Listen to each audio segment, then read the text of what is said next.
এটা হচ্ছে picnic spot. এটা পিকনিক স্পট না, এটা ভাড়া দেওয়া হয়।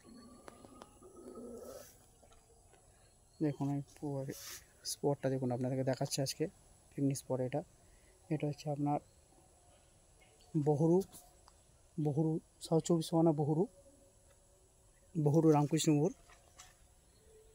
এটা নতুন করে পিকনিক স্পট করা হয়েছে। আপনারা কেউ যদি কলকাতায় আসতে পারেন, এখানে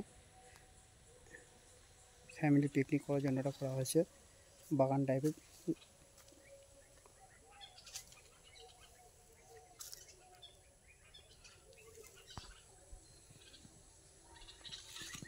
অনেক ভালো লাগবে, পুরনো আছে পুরো পিকনিক স্পটটা। এটা খুব সুন্দর করেছে, অসাধারণ জায়গাটা, খুবই অসাধারণ।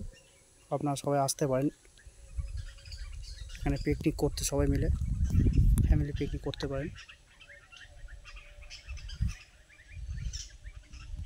চারদিকটায় বাউন্ডারি দিয়ে ঘেরা আছে।